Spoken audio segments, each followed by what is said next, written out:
Hola, en los videos anteriores examinamos dos ideas centrales de la ética aristotélica. La de felicidad, que como vimos es el fin último de la existencia humana, y la de virtud, que es el medio que con mayor probabilidad nos conduce hacia una vida buena y feliz. No todos los aspectos de la felicidad están en nuestras manos, pero si intentamos hacer siempre todo lo que hacemos de un modo excelente, es más probable que alcancemos ese fin último que todos buscamos. La virtud es, en cierto modo, el camino hacia la felicidad, aunque para recorrer dicho camino necesitemos algunas provisiones: una buena cuna, algo de riqueza, buenos amigos, prestigio, autoestima, vigor y belleza corporal e incluso algo de suerte. Pero se trata de ser feliz junto a otros, de llevar una vida buena construyendo un proyecto común con otros, el de la comunidad, familia, ciudad, país de la que formamos parte. Y para participar de esa comunidad se requiere no solo practicar virtudes personales, sino hacer buenos juicios en circunstancias concretas. Por la práctica de la virtud y el buen juicio, podemos ir configurando una sociedad que se rija por una virtud más plena.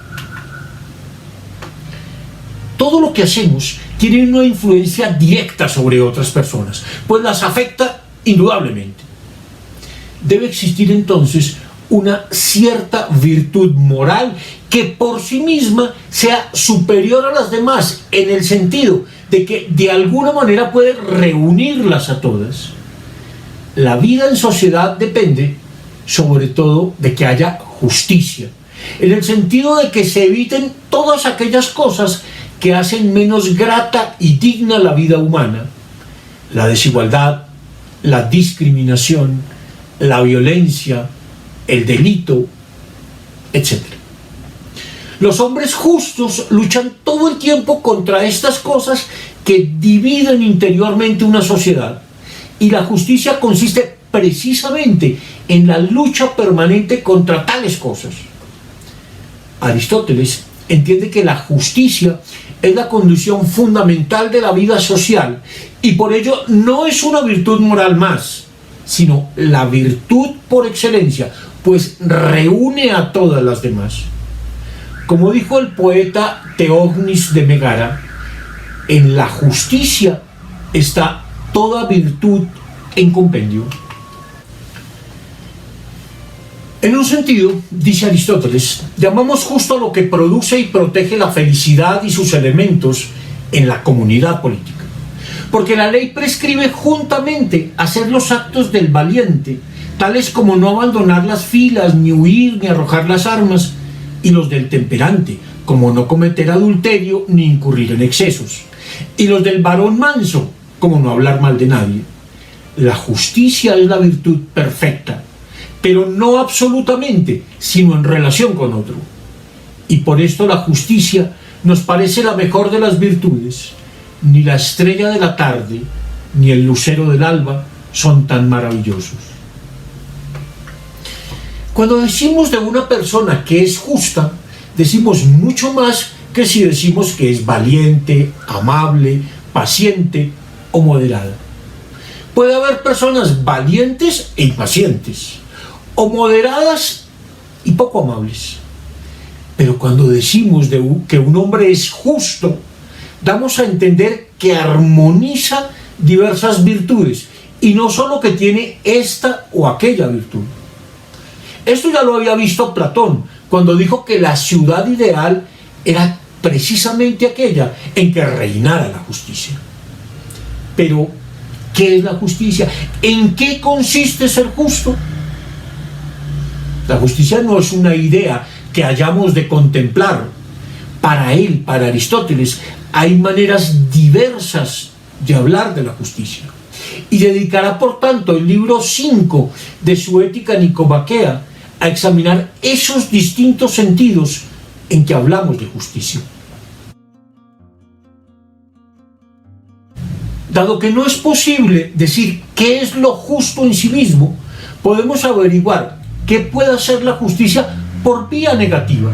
Es decir, examinando las cosas que llamamos injustas y viendo el tipo de cosas que hacen los hombres injustos. ¿De qué o quién decimos que es injusto?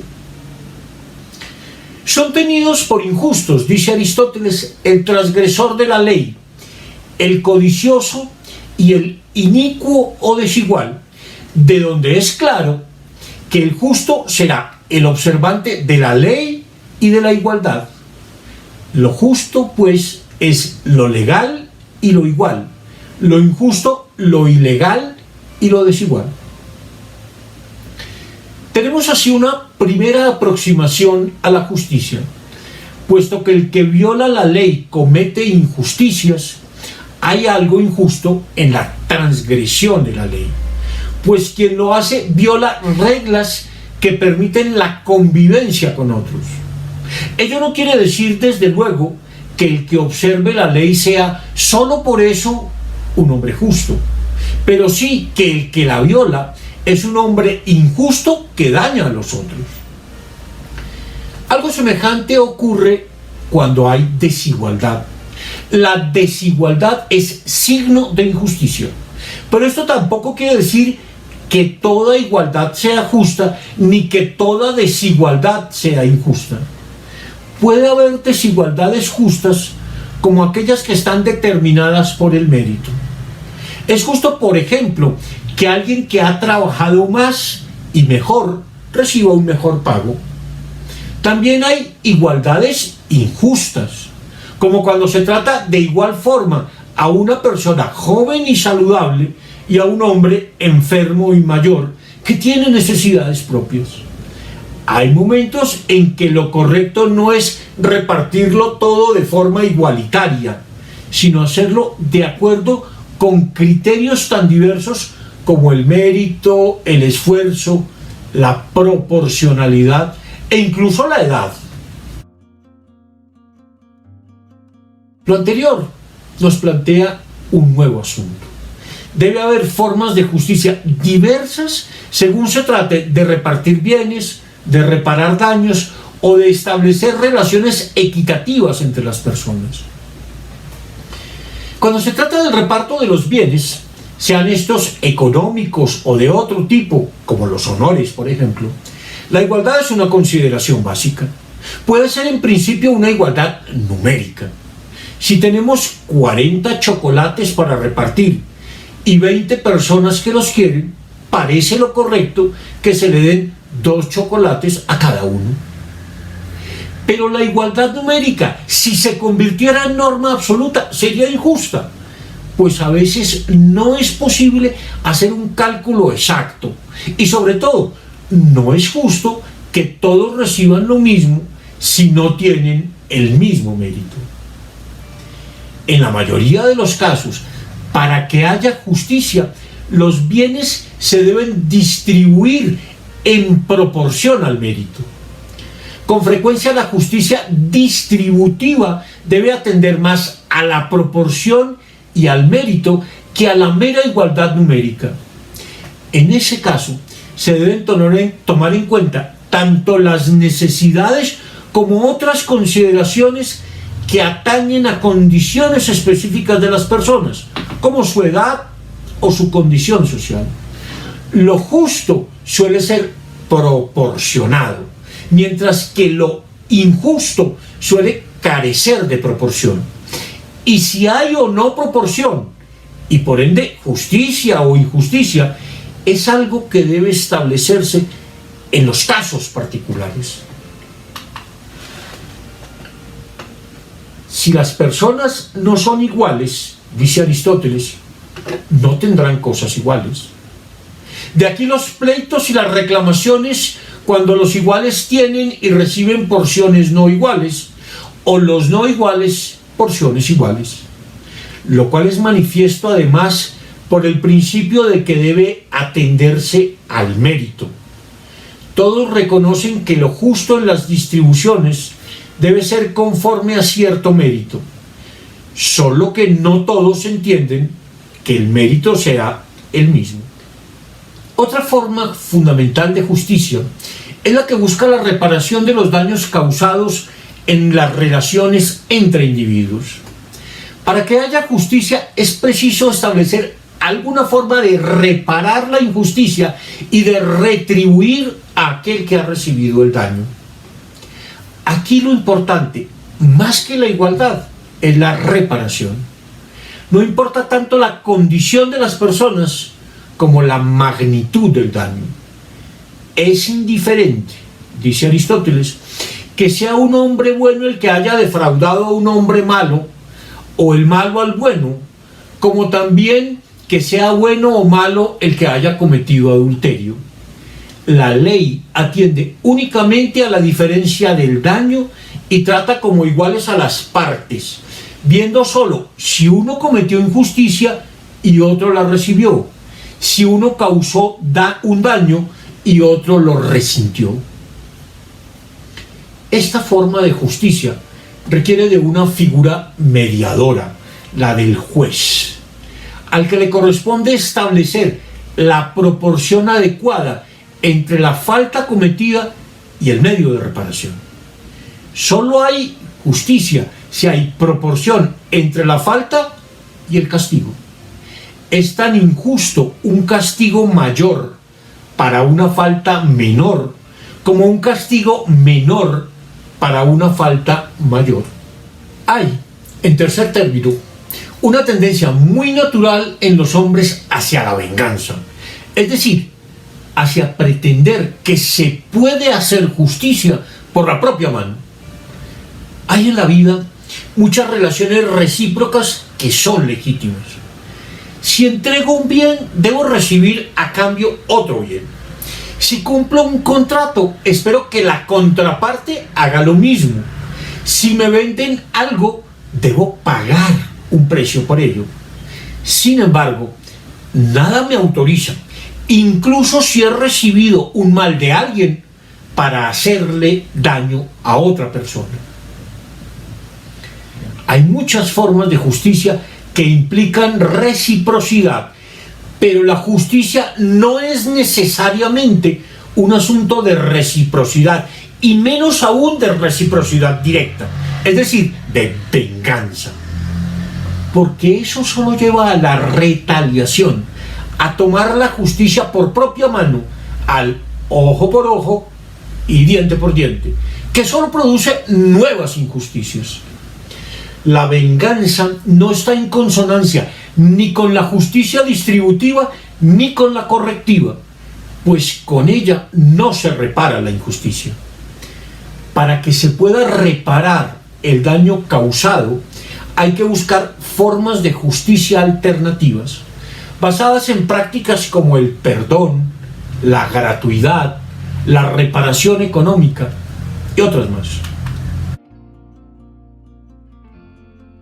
La justicia es, sin duda, la virtud moral y política por excelencia.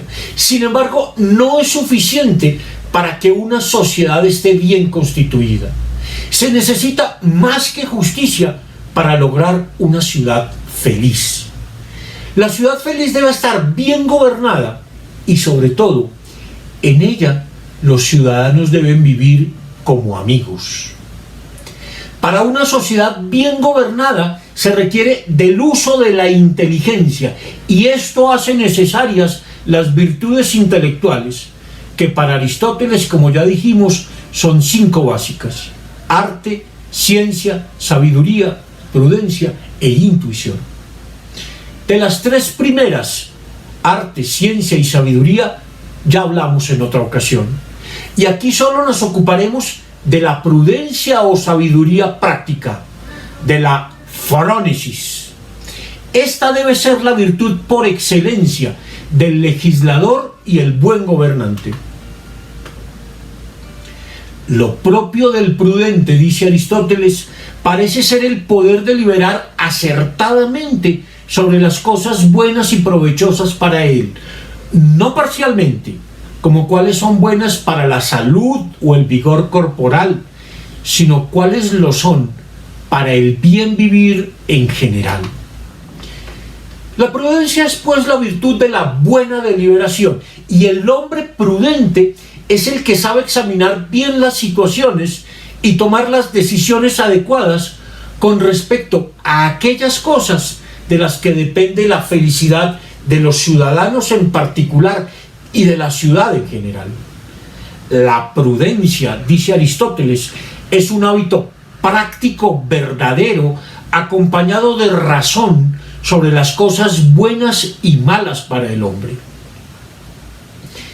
El prudente sabe deliberar, y delibera bien porque ha desarrollado el hábito práctico de hacer buenos juicios, pues se apoyan en conocimiento verdadero. No obra por meras corazonadas, sino por juicios bien formados que son el fruto del cultivo de las virtudes intelectuales. Los hombres prudentes, como los grandes legisladores y gobernantes, como Pericles y Solón en Atenas, pueden percibir las cosas que son buenas para ellos mismos y para todos los demás, y saben juzgar adecuadamente las situaciones. Por ello, son capaces de dirigir tanto a las familias como las ciudades. Es evidente que el hombre prudente, para hacer buenas deliberaciones, debe cultivar virtudes morales tan esenciales como la moderación y la mansedumbre, pues sería impensable que alguien precipitado o esclavo de sus pasiones y vicios pueda tomar buenas decisiones. Claro que tampoco tiene que ser un hombre perfecto, y mucho menos debe tratarse de un juez infalible. Debe conocer el hombre prudente, porque él mismo las ha experimentado, las debilidades humanas, y comprender las circunstancias en que viven los hombres que se ven afectados por sus decisiones. Su sabiduría no es teórica, sino práctica. Así pues, el hombre prudente se caracteriza por: 1. Sabe tomar buenas decisiones. 2. Sabe elegir los medios adecuados para ejecutar lo que decide. Y 3. Actúa en el tiempo propicio. Las tres son condiciones necesarias de la prudencia, pues ninguna puede faltar. El que decide lo correcto, pero falla en los medios, no es prudente. Lo mismo que el que decide bien y elige los medios a emplear, pero actúa de forma precipitada o tardía, pues no atiende al tiempo propicio de la decisión. El hombre prudente tiene tanto un sentido de lo correcto como de la capacidad estratégica de elegir los medios adecuados a lo que busca. Y tiene ese sentido de la oportunidad que le permite identificar el tiempo adecuado para emprender lo decidido. La justicia opera sobre la base de reglas que tienen un cierto grado de universalidad, pero la vida en sociedad requiere de hombres prudentes que tomen decisiones sensatas en circunstancias concretas. La norma universal no rige sobre la vida, sino que debe adaptarse a situaciones específicas. Los buenos gobernantes en la vida privada o pública aplican de la mejor forma posible las normas generales a la solución de problemas particulares. La justicia atiende a lo general, pero su correcta aplicación es un asunto de prudencia. La justicia no funciona entonces sin un sentido de la equidad, de la razonabilidad. La justicia y la equidad, dice Aristóteles, no son cosas idénticas, pero tampoco diferentes genéricamente. Lo equitativo, siendo mejor que cierta justicia, es justo. Y por otra parte, es mejor que lo justo. Y siendo ambos buenos, es con todo superior lo equitativo.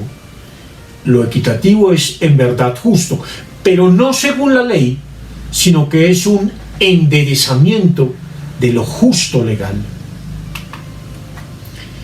La equidad es entonces una forma de justicia concreta, que se basa en una buena comprensión de las circunstancias de acuerdo con las cuales adapta e incluso corrige la norma universal. Por eso la persona equitativa no trata a todos por igual, sino que trata a cada uno según su condición propia. Y en esto consiste precisamente la equidad como forma de justicia, en tratar a las demás personas como iguales en todo lo que son iguales, respetando los derechos que tiene cada uno como persona individual, pero también como diferentes en aquello que son diferentes, es decir, atendiendo a sus condiciones y necesidades específicas. El hombre equitativo no discrimina a nadie, no trata a nadie como inferior, sin embargo, entiende que todos tienen necesidades diferentes y aplica las normas reconociendo las diferencias. El criterio de la equidad es el de la igualdad en la diferencia y es el criterio más razonable de todos. La vida buena junto a otros reposa sobre una base tan esencial como la justicia y la prudencia, la amistad. Aristóteles no incluyó a la amistad entre las virtudes, y tal vez haya sido porque más que una virtud es la condición de toda virtud, pues una sociedad bien constituida se basa en vínculos de amistad. De hecho, la considera tan importante que le dedica 2 de los 10 libros de su ética. Dice de la amistad que es una virtud o va acompañada de virtud, y es además la cosa más necesaria en la vida, pues sin amigos nadie escogería vivir, aunque tuviese todos los bienes restantes. El término griego que se traduce por amistad es filia, y se refiere a todas las relaciones posibles entre dos seres humanos, afectivas, filiales, de camaradería y sobre todo de conciudadanía. La amistad, cree Aristóteles, es la relación más natural de todas, pues es ella la que vincula entre sí a los miembros de las ciudades. En tal sentido, está en cierto modo por encima de la justicia, pues es la más necesaria para la vida, pues a nadie le interesaría vivir en una ciudad en donde no tuviera amigos, aunque ésta fuera muy justa o estuviese muy bien gobernada. Y en cambio, si hay amistad, ni siquiera se requiere de la justicia, porque los amigos buscan el mutuo beneficio y están siempre dispuestos a reparar los daños sufridos. Donde los hombres son amigos, dice Aristóteles, para nada hace falta la justicia, mientras que si son justos, tienen además necesidad de la amistad. La más alta forma de justicia parece ser una forma amistosa. La amistad es, pues, la relación humana por excelencia, pero para Aristóteles hay 3 formas de amistad, las basadas en lo útil, lo placentero y el bien. La amistad que se basa en la utilidad, la de los socios, no requiere afecto, pues los une un interés común que es benéfico para todos, y cuando este no exista, la amistad cesa. La amistad por placer se funda en el agrado mutuo y puede ser pasajera. Estas 2, la amistad por lo útil y por lo placentero, en cierto sentido son amistades por accidente, y por ello mismo pueden cesar en cualquier momento. La mejor amistad, la amistad perfecta, es la que se funda en el bien, y ella es la propia de los hombres de bien, que al ser semejantes en virtud, se procuran mutuamente el bien. Sobre la base de la amistad se construye la comunidad política. Del sentido de la política, de sus componentes y de las diversas formas de gobierno, se ocupa el pensamiento político de Aristóteles, del que nos ocuparemos en los próximos videos.